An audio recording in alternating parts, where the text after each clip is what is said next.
Hello, it is Enchantress Shane, and I welcome you, Enchanted One, to this video.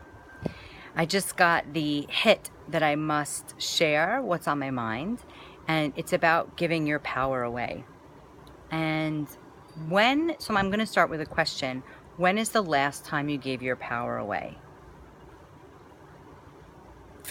And some examples of times I've given my power away is simply when there's a parking spot and I think it's mine, and I get really angry and upset and like pissed that the person took my parking spot, and I let that like anger come up and blame that person. Another time I've given my power away is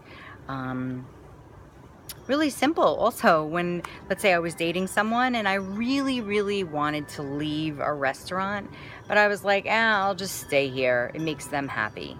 Or even in intimate situations when there's a moment of that isn't feeling pleasurable or not really what you like, but you just do it anyway because it's too annoying or hard to explain and stop.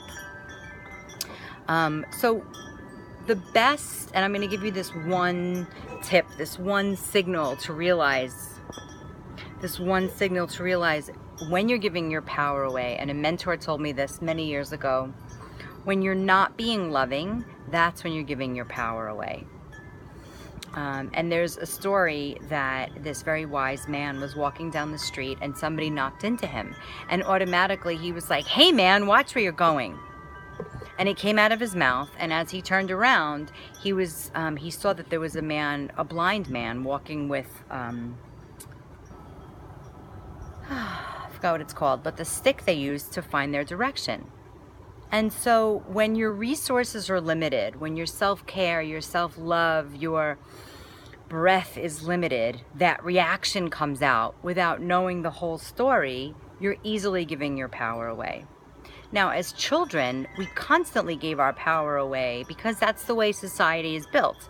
So when you go to school and you did the wrong thing, but your teacher, or let's say you did the right thing, but your teacher blames you and she takes power over you. And so these patterns of the subconscious happen when we're very little. And this is the kind of witchery that I'm into. It comes back to love. So I deal with the white light and love. And if there's ever a moment where there's a total snap of your brain where you can't control your response.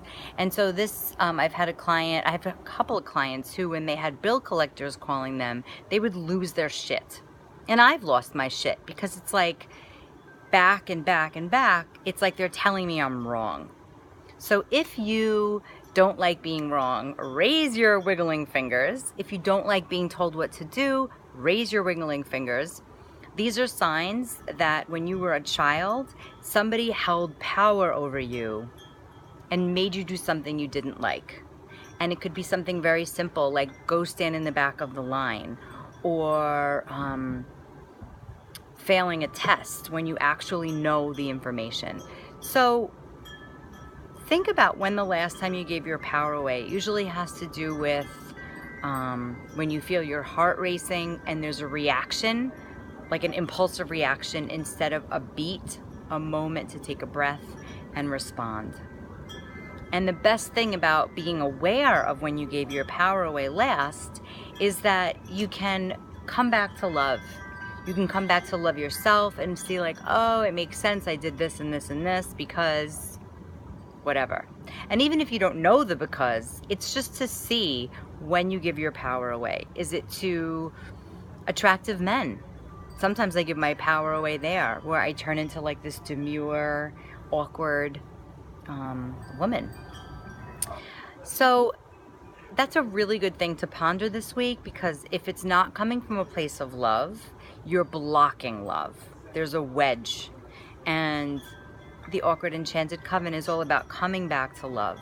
The kind of love that you wake up in the morning and you feel good inside. Flints of moments in the day when you see things that maybe nobody else saw. It could be a baby loving a lollipop. It could be a little kid bursting into skipping. And if you're in your head, if you're thinking, if you're stressing about certain things, you miss these precious moments. It could be beautiful things happening in nature. So I invite you to ponder this, when the last time you gave your power away, and if there's a certain time or a certain experience or a certain type of person that lends itself for you giving your power away. Thanks for watching this message. I'm Enchantress Shane. I invite you to my world. There's lots of goodies to be had. There's meditation albums and the Awkward Enchanted Coven, of course. And if you're a solitary witch, you can also invest in the Pink Diamond Code, which is an at-home 5-module process that comes with spells and meditations and journals for your book of shadows. All right, loves, have a great afternoon. Bye.